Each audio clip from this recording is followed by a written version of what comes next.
প্রিয় দর্শক, শুভেচ্ছা সবাইকে। আপনারা জানেন কক্সবাজারের একটি অধ্যুষিত এলাকা রোহিঙ্গা ক্যাম্প। বাস্তুচ্যুত প্রায় 12 লক্ষাধিক রোহিঙ্গার অবস্থান এই উখিয়া টেকনাফ এই এলাকাতে। প্রায় 34টি রোহিঙ্গা ক্যাম্প রয়েছে এই এলাকায়। মিয়ানমার থেকে বাস্তুচ্যুত হয়ে তাদের নিপীড়নের শিকার হয়ে বাংলাদেশে অবস্থান করেছে দীর্ঘ বছর পর্যন্ত। আর এই রোহিঙ্গারা আশ্রয় নেওয়ার পর থেকেই ওই এলাকাগুলো গুরুত্বপূর্ণ হয়ে দাঁড়িয়েছে। প্রশাসন এবং আইনশৃঙ্খলা রক্ষাকারী বাহিনী সেখানে দায়িত্ব পালন করছেন প্রতিনিয়ত, কিন্তু কোনোভাবে তাদের কাছ থেকে রেহাই পাচ্ছে না আইনশৃঙ্খলা রক্ষাকারী বাহিনীও। একের পর এক হত্যাকাণ্ড চালিয়ে যাচ্ছে এই রোহিঙ্গা ক্যাম্পগুলোতে। প্রতিদিনই কোনো না কোনোভাবে গুম, অপহরণ, হত্যাকাণ্ড, নির্যাতন, জুলুম, অত্যাচার, নারী ধর্ষণ বা ইপটিজিং থেকে শুরু করে বিভিন্ন মাদক ব্যবসা পর্যন্ত করে যাচ্ছে এই আশ্রিত রোহিঙ্গারা। রোহিঙ্গাদের ছত্রছায়া এখন নামিয়ে পড়েছে স্থানীয় বাসিন্দারা পর্যন্ত। বিভিন্ন সংগঠন মিলিয়ে এই রোহিঙ্গা ক্যাম্পগুলো চালিয়ে যাচ্ছে তারা বিভিন্নভাবে তাদের আধিপত্য। আর এই আধিপত্য বিস্তারকে কেন্দ্র করেই রোহিঙ্গা ক্যাম্পে প্রতিনিয়ত হত্যাযজ্ঞ চালিয়ে যাচ্ছে বা ইয়াবা বিক্রি কিনি, মাদক বিক্রি কিনি চলছে হরদম। কিন্তু কোনোভাবে প্রশাসন তাদেরকে থামানো যাচ্ছে না। এই অপরাধগুলো কেন যাচ্ছে না, কিসের জন্য যাচ্ছে না, এই বিষয়গুলো নিয়ে আপনাদের সাথে এই ভিডিওতে কথা বলবো। তবে তার আগে গত একদিনে অর্থাৎ 21 ডিসেম্বর এই রোহিঙ্গা ক্যাম্পে একদিনে 3 জন রোহিঙ্গা নেতা খুন হয়েছে। কেন খুন হয়েছে, কিভাবে খুন হয়েছে, সেটি আমি আপনাদের সাথে বিস্তারিত বলার চেষ্টা করব। প্রিয় দর্শক, আপনারা সকলেই জানেন প্রতিদিনই এখানে খুন হচ্ছে।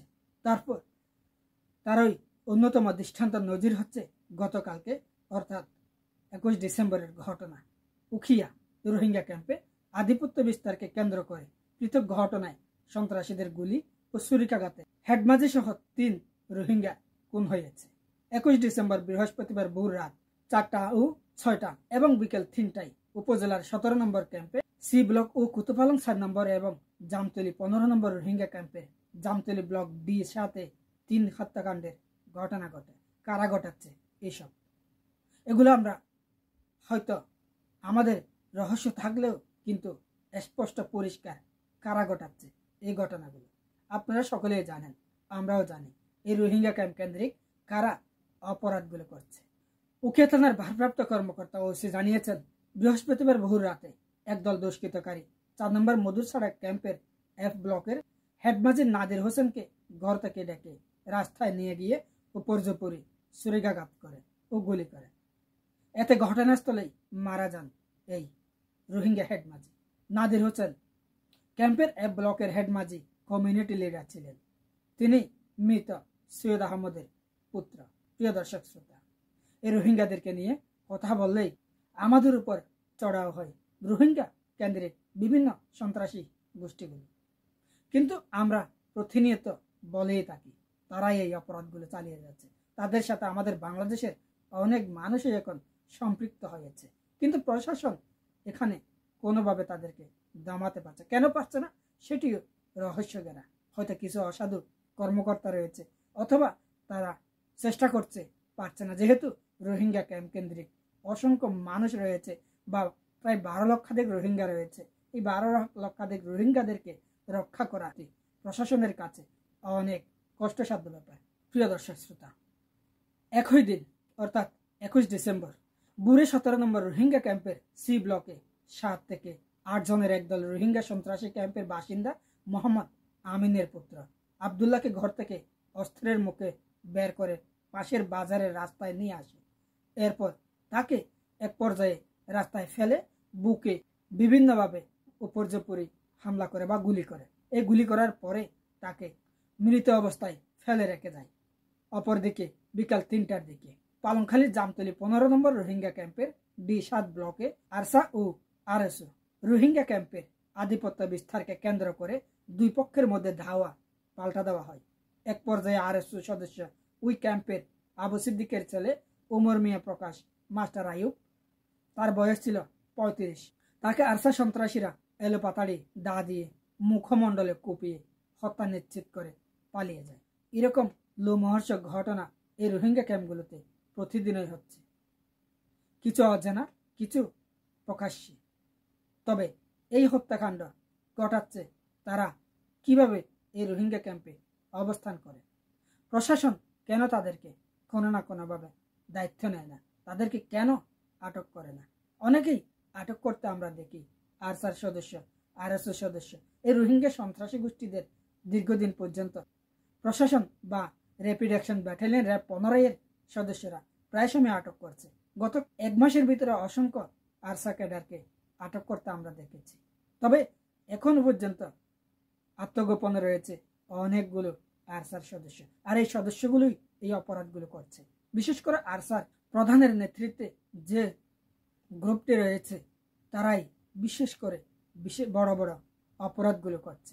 আটকের পর আরসার সদস্যরা স্বীকারোক্তি দেয়, তখন তারাই আসলে এই মূল রহস্যগেরা বা আত্মঘাতী হামলাগুলো করে থাকে।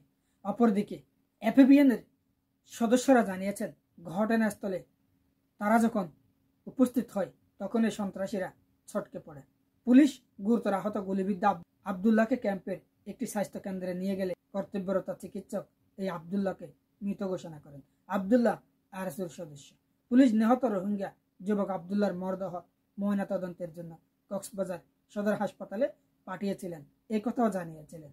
তারা আরও জানিয়েছেন ক্যাম্পে আধিপত্য বিস্তার নিয়ে রোহিঙ্গা ভিত্তিক সন্ত্রাসী গ্রুপের সদস্যরা এই হত্যাকাণ্ড 3টি সংগঠিত করেছে। প্রিয় দর্শক, আপনারা সকলেই জানেন, জানবেন, জানতে পারেন। আমাকে আপনারা যে কোনোভাবে কথাও বলতে পারেন, কিন্তু কি উপায় আছে? বাঁচতে হলে, দেশের মানুষকে নিরাপদে থাকতে হলে এই রোহিঙ্গা সন্ত্রাসী গোষ্ঠীকে ধ্বংস করতে হবে, বিলুপ্ত করতে হবে এই রোহিঙ্গা ক্যাম্প থেকে। তাদেরকে নিজ বিটে বাড়িতে যতদিন না পর্যন্ত ফেরত পাঠানো না যায় ততদিন পর্যন্ত এই বাংলাদেশকে উচ্ছৃঙ্খল করবে, অশান্তিতে রাখবে। বাংলাদেশের লুটে পড়ে খেয়ে তারা আবার বাংলাদেশের উপর নির্যাতন, জুলুম, অত্যাচার করছে। এটি বাংলাদেশের মানুষ কোনোভাবে মেনে নিচ্ছে না। সচেতন নাগরিকরা বলছেন এই রোহিঙ্গা আত্মঘাতী গোষ্ঠীগুলো আসলেই অনিরাপদ। তাদেরকে যে কোনোভাবে, যে কোনো কিছুর বিনিময়ে রোহিঙ্গা ক্যাম্প থেকে সরিয়ে নেওয়া উচিত। অর্থাৎ তাদের মুখোশ খুলে তাদেরকে খুঁজে বের করে, তন্ন করে খুঁজে বের করে তাদেরকে তাদের অবস্থান নিশ্চিত করে তাদেরকে আবারও মিয়ানমারে ফেরত পাঠানো উচিত।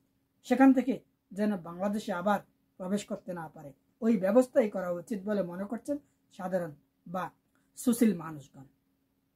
বাংলাদেশে যখন আটক হয়, আটক হওয়ার পরে অনেকে জেলে যায়, আবার জেল থেকেই বেরিয়ে পড়ে। তাই এই অসাধু ব্যক্তিগুলো আবারও বিভিন্ন অপকর্মে জড়িয়ে পড়তে সহজ হয়ে যায়। প্রিয় দর্শক শ্রোতা, আপনারা জানেন রোহিঙ্গা ক্যাম্প কেন্দ্রিক অনেকগুলো সন্ত্রাসী গোষ্ঠী রয়েছে এই এলাকাগুলোতে। 34টি রোহিঙ্গা ক্যাম্পে অসংখ্য গোষ্ঠী রয়েছে, অসংখ্য মানুষ, 12 লক্ষাধিকের অধিক মানুষ রয়েছে এই রোহিঙ্গা ক্যাম্পে। তার মধ্যে অনেকগুলো সন্ত্রাসী সংগঠন রয়েছে। আরসা বিশেষ করে সেখানে আধিপত্য বিস্তার নিয়ে সংগঠিত ঘটনাগুলো ঘটাচ্ছে। আমরা বাংলাদেশে অবস্থান করার পরেই এই পর্যন্ত অনেকগুলো ঘটনা দেখতে পাচ্ছি, শুনতে পাচ্ছি। সবগুলোই বেশিরভাগ আরসার এই ক্যাডারগুলো বা আরসার সক্রিয় সদস্যগুলোই ঘটাচ্ছে। সে সকলে ভালো থাকবেন, সুস্থ থাকবেন, সুন্দর থাকবেন। আপনাদের কাছে কোনো তথ্য থাকলে জানাতে পারেন আমাদেরকে। ধন্যবাদ এতক্ষণ পর্যন্ত আমার সাথে থাকার জন্য। আল্লাহ হাফেজ। যারা এতক্ষণ পর্যন্ত পেজটি ফলো দেননি, ফলো দিবেন, আর ইউটিউব চ্যানেলটি সাবস্ক্রাইব করেননি, সাবস্ক্রাইব করবেন। সকলে সুস্থ থাকবেন, সুন্দর থাকবেন। কথা হবে, দেখা হবে অন্য কোনো ভিডিওর সাথে। সেই পর্যন্ত আল্লাহ হাফেজ।